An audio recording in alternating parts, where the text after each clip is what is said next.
Salve, salve família, bem-vindos a mais um Flow News. Eu sou o Igor e, como sempre, tô aqui acompanhado do Carlos Tramontina. E aí, Tramonta? Fala, Igor! Mais uma vez, hein? É. Mais uma semana pra conta. A gente tem aqui pra falar algumas coisas que a gente tem o caso Epstein, que é Epstein que fala? Epstein, sei lá, Epstein, Sabe que eu tive um professor na faculdade, eu estudei na FAAP em São Paulo, tinha um professor especialista em... Puta, agora eu já nem mais lembro. Era Epstein, nós chamávamos de Epstein. Entendi, deve ser Epstein, então. Epstein. Tá. Então, Não, vou perguntar pro nosso convidado qual é a pronúncia lá na Europa. Isso. A gente vai conversar, o Jamil Chad vai entrar aqui já por chamada com a gente, e pra gente comentar exatamente sobre isso, né? Que a gente teve recentemente aí mais uma leva de revelações, acho que foram, pelo que o Daniel Lopes me falou aqui essa semana, 3 milhões de páginas. Então tem muita coisa. E é complicado, porque tem muita coisa que é de trabalho, não tem nada a ver com as paradas, mas tá no meio. Tem um monte de coisa que, por exemplo, gente que é citada uma vez, então, aí, putz, o que é isso aqui? O que isso quer dizer? Às vezes, muitas vezes não quer dizer nada. Tem, no entanto, o Trump, que é citado nos arquivos do Epstein, mais vezes que o Harry Potter foi citado nos livros do Harry Potter. Toma essa informação. Quanto? Não sei, mas toma aí. E tem também citação de nomes por parte dele, sem que as pessoas em qualquer dia tenham falado com ele. Aí ele cita o nome de um cara, aí esse cara cai na vala junto dos outros. Teve agora, acho que uma menção à Luma de Oliveira, alguma coisa assim, que eu tava vendo. Ou se não foi ela, foi a Ike Batista na época, então... tem umas coisas que... Uma menção. Então, é muito complexo analisar isso tudo aí, mas a gente vai ter ajuda. Do dia 27 de janeiro até terça-feira, dia 3, o Google Brasil registrou 50 mil pesquisas sobre o termo Jeffrey Epstein, né? E no período coincide com o aumento da divulgação de documentos ligando Bill Clinton ao financista. Olha aí. Aumentou exponencialmente a pesquisa no Google Brasil. Que a gente está bastante interessado nisso daí. A gente deve ter bastante... O brasileiro deve ter bastante interesse também no... Será que tem um brasileiro envolvido nisso aí? A gente está falando, no entanto, de coisas... Esses documentos a gente está falando, sei lá, final dos anos 90, início dos anos 2000. É isso mais ou menos, Jamil? Boa noite. Querido, boa noite. Bom estar aqui contigo, Igor Tramontina, meu herói pessoal. Perdão por dizer assim, mas é isso mesmo. Um prazer estar com vocês. Porra, valeu. O Jamil, a última vez que eu encontrei o Jamil, nós tivemos a alegria de sermos homenageados como estar entre um grupo de jornalistas entre os mais admirados do Brasil. Tá. E o Jamil, passados vários meses, ele me abraçou e falou: me desculpa, eu ia ao seu programa no Flow News, mas aí eu tive um problema de saúde, não pude. Ele não se esqueceu desse e veio se desculpar. Hoje, você está onde, Jamil, nesse momento? Hoje eu estou em Genebra, na Suíça. Você está em Genebra, na Suíça. Que horas são aí? Agora, 11h23. Nós estamos 4 horas, você está 4 horas na nossa frente, então o Jamil está pagando a conta hoje. Isso. Pensou que ia dormir cedo. Mas, Jamil, a gente estava aqui falando sobre... Não tinha pegadinha, não? Meu irmão, às vezes tem. Às vezes, quando começa a ter algum nível de intimidade com os convidados, começa a ter umas pegadinhas, cara. Pronto. Então, cara, a gente estava falando aqui do Epstein, que por último aí nessa última leva 3 milhões de páginas, e como seria complexo de analisar tudo isso, não só pelo volume, mas pela interpretação que é importante ao analisar tudo isso aí. Por exemplo, vamos dizer que alguém imaginasse que colocar num banco de dados e pôr uma inteligência artificial para olhar seria uma boa maneira. Pode ser que seja mesmo, mas isso é uma ferramenta para... ela não sei se a gente ia saber usá-la para procurar, mas me conta, cara, como é que tá tudo como é que tá isso?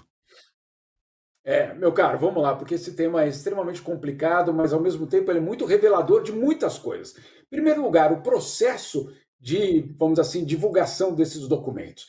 Aí, claro, existe uma preocupação real, absolutamente real, que toca num ponto que vocês citaram, que é você colocar nomes de pessoas que não têm nenhuma relação com crime algum dentro de um pacote de um criminoso. Então, sim, ele teve contato com aquela pessoa, ou sim, ele recebeu um e-mail daquela pessoa, mas isso quer dizer o quê? Então, quando a justiça toma a decisão de absolutamente liberar os documentos, essa deveria ser uma preocupação real. Tem um outro lado dessa preocupação, Igor, que são as vítimas.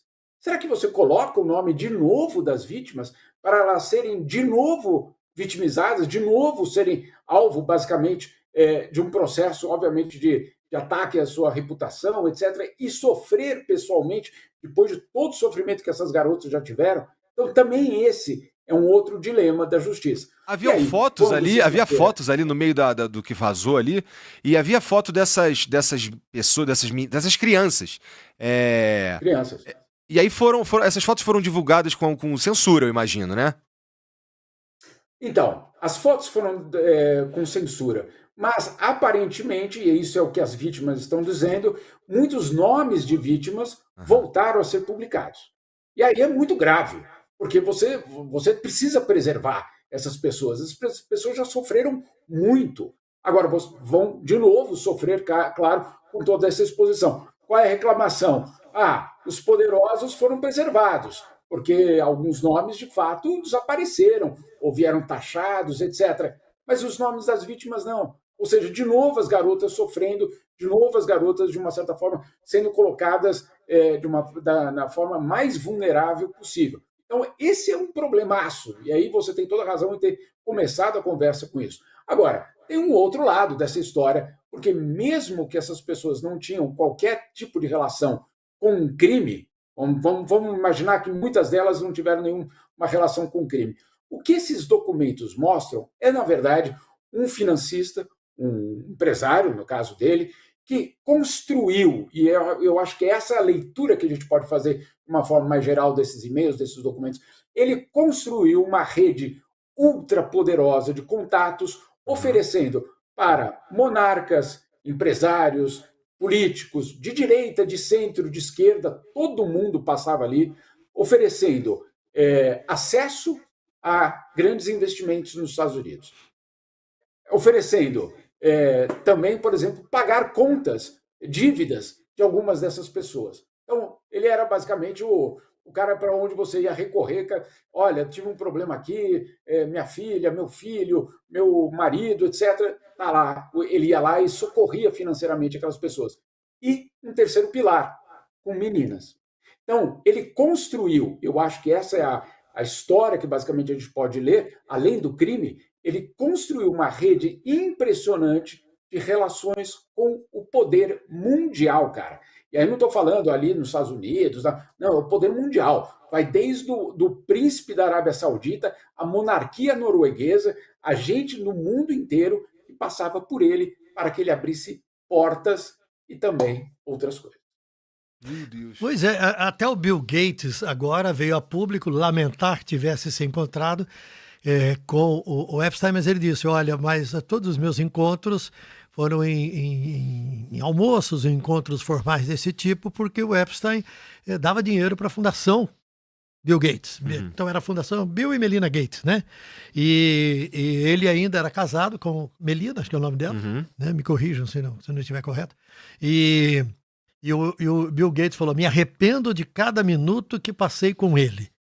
Mas ele era um grande filantropo, né? Um grande doador para a Fundação Gates, então o Bill também, neste momento, de alguma forma se beneficia deste relacionamento, né? Exato. E, Tramontina, essa é a questão principal. Mesmo se você não tinha uma relação com as meninas, por exemplo, do Jeff Epstein, você, de alguma forma, se aproveitava justamente desse império de relações que ele montou. Essa é a ligação da maioria deles. E aí, qual era, vamos dizer assim, o pagamento ou a sedução? Era, às vezes, abrir negócios com grandes empresários no Vale do Silício? Tem casos que apontam nessa direção. Abrir as portas, por exemplo, do poder em Washington, com congressistas, com políticos, com presidentes, né? Eu também tinha esse tráfico de influência, vamos dizer assim. E também, insisto, com essas garotas, com essas crianças, como o Igor colocou muito bem. Esse método esse método, sob certos aspectos e restritivamente, então eu vou colocar antecipadamente, sem nenhuma questão sexual, erótica, de exploração feminina, de exploração de crianças, de pedofilia, coisa desse tipo, mas sob alguns aspectos, este método também foi utilizado aqui pelo Daniel Vocara do Banco Master, que também montou uma vasta rede de apoio que envolvia partidos políticos, políticos da direita, do centro, da esquerda, juízes, autoridades do judiciário, autoridades do Supremo, pagando coisas, pagando viagens, pagando benefícios e tratando-os como se fossem reis, né? É o mesmo método, né? E olha, no caso do Epstein tem uma história muito interessante, inclusive, mostrando que aí não tinha religião. Ele manteve uma relação muito próxima com o atual príncipe herdeiro da Arábia Saudita, por meio de um conselheiro do príncipe. E aí, claro, qual era a intenção do príncipe naquele momento? O príncipe estava chegando ao poder, né? Ele precisava se afirmar. Ele não tinha ainda ordenado a morte do Khashoggi, do jornalista saudita na embaixada da Arábia Saudita na Turquia. Tá? Isso foi antes de cometer aquele crime. Enfim, naquele momento, o príncipe herdeiro precisava se apresentar aos Estados Unidos. E aí, qual um dos caminhos que ele escolhe, Igor Tramontina? Ele escolhe o Jeffrey Epstein para abrir portas nos Estados Unidos para ele, um financista. Então, assim, e aí tem alguns e-mails, obviamente, do conselheiro, tem um específico que vale a pena que eu citar, perdão por me alongar nessa resposta, mas o conselheiro do príncipe saudita manda uma foto de uma modelo russa para ele. E o Epstein responde para ele e diz o seguinte: finalmente alguma coisa que presta que você me manda, hein? Então, né, conselheiro do príncipe, mas o tratamento obviamente, envolve outros aspectos, vamos dizer assim, menos royal ou real. Ô Jamil, tu tá aí em Genebra porque tu trabalha cuidando, olhando o que tá acontecendo na ONU, certo? Isso. Aí, cara, esse caso do Epstein também tá incomodando? É um assunto aí, cara? Não é que está incomodando, Igor, está prestes a derrubar um governo. Prestes a derrubar um governo. E eu estou falando da Inglaterra. Porque o que aconteceu? Uma das pessoas mais citadas é Peter Mandelson. Vamos guardar esse nome. Peter Mandelson foi, inclusive, comissário de comércio da União Europeia, negociou o acordo Mercosul-União Europeia, esse acordo que acabou de assinar. Eu mesmo já fiz várias entrevistas com ele naquela época, 2006, 2007, 2008. Ele é um cara que basicamente era um grande negociador europeu. Muito bem, britânico. E aí, nos últimos meses, o que ele foi? Ele foi nomeado pelo governo atual do Reino Unido como embaixador britânico em Washington. Muito bem, agora saem os documentos do Epstein e fica ali provado que, entre outras coisas, eles tinham uma relação tão próxima que o Mandelson ficou na casa dele enquanto ele estava sendo processado. Imagine só, o teu amigo está sendo processado, enquanto isso você fica no apartamento dele em Manhattan, se eu não me engano, nesse apartamento. Pois bem, quando o primeiro-ministro britânico vai nomear o Mandelson para o cargo nos Estados Unidos, ele chama ele e fala assim: vem cá, você tem alguma coisa a ver com Epstein? E ele fala: não, de jeito nenhum. Aí então ele fala: bom, então vamos acreditar na palavra dele, ponto final. Está nomeado embaixador. Agora fica provado que era uma mentira. E agora estão pedindo que o primeiro-ministro do Reino Unido renuncie por conta dessas decisões. Um outro agravante: entre os documentos que foram encontrados, os documentos mostram que esse Peter Mandelson mandou para o financista americano algumas informações sigilosas do governo britânico. Então, gente, quando o Tramontina está falando justamente dessa rede de conexões, etc., ali não tem nada indicando que ele teve alguma coisa com alguma menina, com alguma garota fornecida pelo Epstein. Não tem nada disso. Mas aponta, na verdade, um outro crime. Vamos dizer assim, a entrega de documentos confidenciais de um governo para alguém de fora, ainda um estrangeiro. Então, claro, um caos absoluto. Esse é o primeiro caso. Só um segundo, que também é muito interessante. Vai. A princesa da Noruega, que é a futura rainha na Noruega, nesses documentos, ela é citada, ou ela aparece mandando mensagens para ele, recebendo mais de 1000 vezes.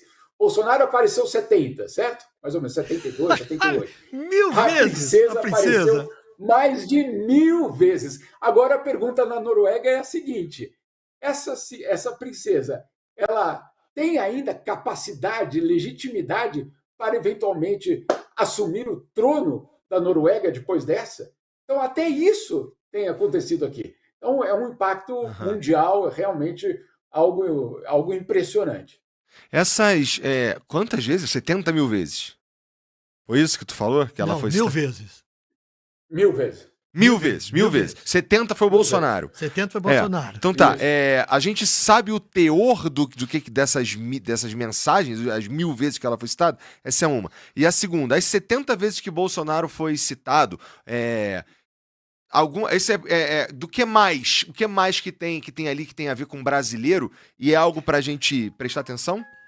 Vai falar alguma coisa aí, Tramon? É que foi citado também que teria sido citado Lula numa conversa, numa fala dele, alguma coisa, né?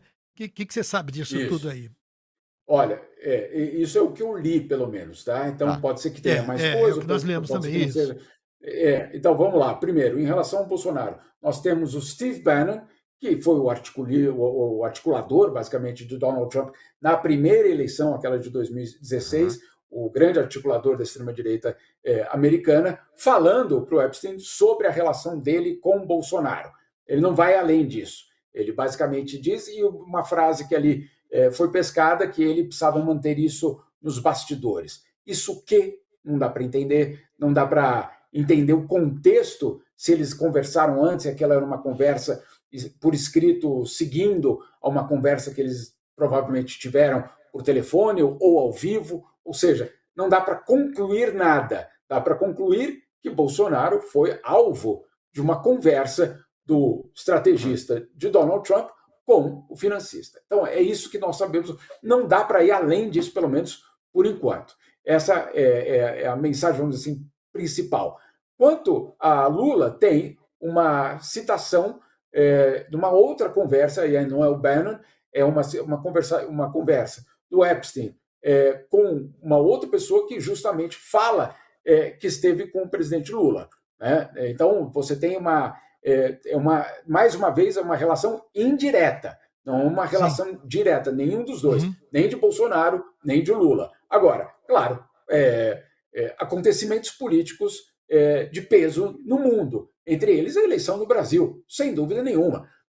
Não estou aqui dizendo porque eu sou brasileiro, porque nós somos brasileiros, mas uma eleição no Brasil é uma eleição num país absolutamente fundamental na América Latina. Então, é quase natural que políticos e pessoas dessa envergadura falem sobre o assunto. Resta saber o que mais falaram sobre esse assunto. E aí, Jamil, voltando um pouquinho àquilo que você dizia no começo, né? A gente não pode se esquecer que foi o presidente americano quem anunciou que ele tinha mandado liberar todos os documentos, né? E não podemos esquecer que é o governo americano que está liberando os documentos. Então, fica também uma dúvida ou uma curiosidade em se saber quais são os critérios que as autoridades americanas estão adotando para divulgar esses documentos, né? A gente não sabe exatamente se tem, que tipo de objetivo tem, é um esclarecimento simplesmente um esclarecimento da opinião pública. Estes são todos os documentos? Tem documentos guardados? A quem interessa liberar estes documentos, estas falas e estas fotos?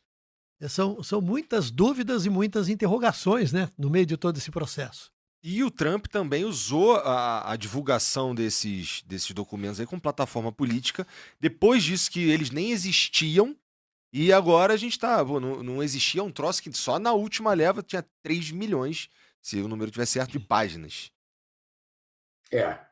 E aí tem um aspecto fundamental, porque, claro, na campanha, e eu estava lá nos Estados Unidos durante a campanha do Trump, eu fui a vários comícios, e eu ouvi ele dizendo em muitas ocasiões que justamente a promessa de transparência em relação ao Epstein, por que isso entrou na campanha? Porque existia um mote naquela campanha. O mote era: a elite de Washington, a elite política, a elite financeira desse país está deixando vocês para trás.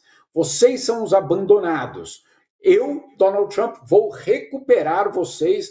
Eu sou um de vocês. Eu vou trazer vocês de volta, basicamente, ao poder. Então, tinha um componente da campanha eleitoral de dizer: aquela elite podre de Washington precisa ser derrubada. Uhum.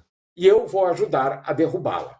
E para ilustrar essa elite podre, ele recorria ao Epstein. Então, para dizer: eu vou liberar os documentos, eu serei o cara da transparência, eu serei a pessoa que vai vingar todos vocês que foram abandonados pela democracia e pelo capitalismo nesse país. Basicamente era esse o discurso. Só que quando ele chega no poder, como o Igor disse, documento? Que documento? Não estou lembrado. Tinha documento para ser liberado? Não estou sabendo. E aí ficou uma coisa meio estranha, porque, claro, ele passou meses falando sobre isso. E aí ele começou a dar declarações muito contraditórias, dizendo: mas por que vocês tanto querem saber desses documentos? Não tem nada lá. Né? Então, calma aí, você disse que tinha, depois disse que não tinha. Então, aí, claro, ele começou a perder apoio na base mais dura do movimento MAGA. Porque aquela base acreditou naquilo mesmo. Achou: olha, eu estou votando em você para você desmontar aquela elite podre de Washington. E agora que você chega, você não vai? Que história é essa? Então ele começou a perder o apoio desse grupo. E ele sentiu que esse apoio podia ser importante. Então, sim, finalmente esses documentos saem, mas, como você falou, Tramontina, quem disse que é tudo? E quem disse que aquelas partes que estão redatadas, quais foram os critérios? E olha só, no momento da sexta-feira, quando isso foi liberado, teve também uma campanha, uma operação. Qual foi a operação? Isso tudo foi inundado, ou seja, não teve preparação, não teve nenhum press release dizendo: olha, da página tal a tal é o fulano que está citado, da outra é o outro, nada. Foi 3 milhões de páginas, bum, no site. Mas, enquanto isso, o vice-procurador-geral dos Estados Unidos foi na Fox News, que é o braço, basicamente, midiático do governo Trump, para dizer o seguinte: olha, nós já olhamos tudo e não tem nada que comprometa o presidente. Mas calma aí. Vocês já olharam tudo e estão dizendo: fiquem tranquilos, não tem nada que... Mas como é que eu sei que está tudo ali? E por que está redatado algumas partes que falam justamente do presidente? Então, tem muita incerteza ainda, insisto, e aqui eu não vou, pelo menos, dar nenhum passo conspiratório dizendo: está redatado porque ali tem uma prova. Não vamos nessa, não. Não vamos entrar em mais conspiração, não. Vamos esperar os fatos. Agora, por enquanto, é o que há. O que há foi uma operação muito bem coordenada, justamente para imediatamente tirar o presidente de foco. Você colocar as 3 milhões de páginas e imediatamente dizer: nós investigamos e na investigação nós não encontramos nada. Outro detalhe também, que eles já anunciaram: não vai haver nenhum tipo de reabertura de investigação sobre nenhuma das pessoas que estão ali citadas. O governo americano, a justiça americana não vai abrir novas investigações. Pelo menos foi a promessa da sexta-feira. Foi a declaração, da sexta-feira. Se vai mudar, aí vamos acompanhar. Você falou de conspiração, né? Existem muitas teorias e muitas histórias rolando de todo canto, de todo lado, mexendo com tanta gente. E eu recebi um texto com muitos detalhes e eu queria saber a tua opinião sobre essas teorias conspiratórias, especialmente essa que envolve Stanley Kubrick. Você deve ter chegado a ver, né, que ele fez um filme de olhos bem fechados há 20 anos, né? Isso. Onde ele retratava determinado comportamento de uma sociedade da elite, de milionários, dentro de uma certa confraria muito fechada, e isso envolvia uma série de comportamentos, inclusive sexuais e tal, né? Um texto que eu recebi citava os lugares onde o filme, né, foi feito, ou teria sido gravado, e eram exatamente palácios. E aí, palácios de uma série de pessoas conhecidas, pessoas famosas, e aquilo ali termina dizendo assim: tá vendo? O Stanley Kubrick estava, na prática, mostrando o que estava acontecendo e ninguém deu deu atenção para aquilo. Esta é uma das muitas histórias que estão rolando, né? Que estão rodando por aí, mundo afora, né? Você toma cuidado em relação a todas elas? Você acredita desacreditando de todas elas? Olha, eu acho que nesses anos aqui de jornalismo e como o roteirista, a gente achava que o roteirista do Brasil era extremamente criativo, mas na verdade é o roteirista do mundo, né? Da vida no planeta. O roteirista é espetacularmente criativo. Então eu evito. Agora, claro, Tramontina, se você olha, se você vê aquele filme, para quem assistiu o filme, filme genial, absolutamente genial, e você lê os documentos, eu li vários deles, etc., você vê que sim, existe, obviamente, algo de muito podre no Império. Né? Sim, isso é verdade. Agora, se ele fez sabendo e querendo mandar uma mensagem, é difícil a gente hoje dar esses passos para trás e concluir isso. Mas o fato é que a arte, ela sempre manda mensagens e ela olha para a realidade de uma maneira brilhante. Eu tenho uma colega, Juliana Monteiro, que eu sempre digo para ela, quando ela escreve só literatura, né? Ela não escreve algo que não seja literatura. E ela sempre escreve na literatura dela algo que acontece depois. Aí eu fico pensando, o que tem nesses artistas, do Kubrick e tantos outros, que conseguem ver, Tramontina, o que talvez a gente não consiga ver como jornalista? Pois só lembrando, em defesa do Kubrick, que também tem informações de que ele jamais esteve com o Epstein e não conhecia o Epstein também. Esse tipo de informação roda e é defendido, essa informação é divulgada por quem defende o Kubrick e diz, olha, foi uma simples coincidência, né? Mais uma dessas coisas para a gente pensar. Bom, ele fez algumas coisas incríveis, né? Mas, ó, se a gente for pensar no que foi divulgado, cara, e nas fotos. Ô, Jamil, cara, assim, aqui também não tô falando de teoria da conspiração, mas também não dá pra gente afirmar nada, é só um exercício aqui pra gente. Cara, por que existem essas fotos, né? Esses caras, eles sabiam que eles estavam fazendo uma coisa monstruosa, né? Todo mundo sabia que eles estavam fazendo uma coisa monstruosa. Então, eu entendo que naquela época eles podiam não imaginar que um dia a gente fosse ter a informação divulgada de uma forma tão fácil como ela é hoje, mas o fato de existir fotos era só, me parece que era, cara, vocês tinham a certeza da impunidade, assim, vocês estavam realmente lidando com gente muito poderosa ou qualquer coisa nesse sentido, porque isso é só prova contra você, né? Os criminosos que estavam envolvidos nisso. Então, e mais assim, por que esses caras deixaram ou quiseram tirar as fotos? Parece burrice. Não, parece não, né? Mas além de ser burrice, eu acho que você tem absolutamente o ponto central dessa história. É o sentimento de impunidade. O sentimento de ter um poder tão grande nas suas mãos, pela rede criada, ou por tantos outros motivos, pela questão da dimensão da sua fortuna, coloca uma questão até muito séria sobre a própria democracia americana, no sentido de, será que a lei é para todos mesmo? Será que a justiça de fato atende a todo mundo? Tem muita pergunta ali. E quando você faz aquelas fotos, e algumas delas envolvem, por exemplo, o ex-príncipe, não sei se dá para chamar de ex-príncipe aí acho que sim, né? O ex-príncipe britânico, né? Que foi basicamente abandonado pela família real depois de tudo isso, fica aquela impressão de que sim, eles acham que eles estão acima do bem e do mal. Né? Então você tem esse componente que é muito claro quando você vê todas essas fotos. Em muitos dos países, e aí vamos ser claros, né? Porque nós estamos falando de relações, por exemplo, com a Arábia Saudita, em que sim, a família real está acima da justiça. Então, não só na Arábia Saudita, né? Então, assim, quem é você? Quem é você para me questionar? Os jornais de hoje trouxeram alguns trechos dos textos que foram divulgados, e ali tem uma coleção de e-mails, né, que revelam que o Epstein teria manifestado interesse em comprar a agência Ford Models aqui no Brasil.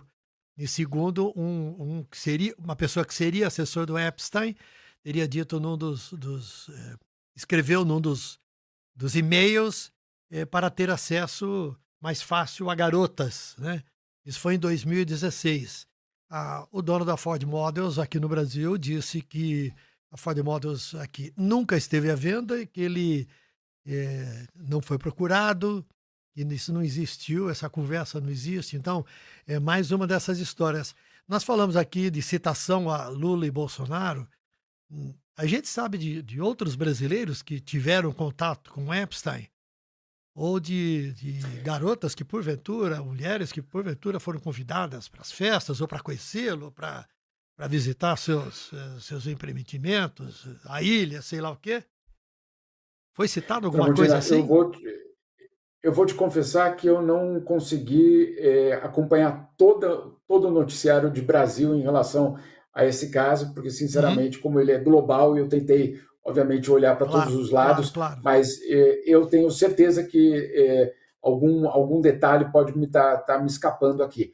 No caso dessa tentativa de negociação com essa agência de modelos, vai ainda naquele sentido que o Igor acabou de citar. Eu posso tudo, o dinheiro compra tudo, né? E muito mais num país em desenvolvimento. Né? Então, calma aí, eu vou chegar lá e comprar.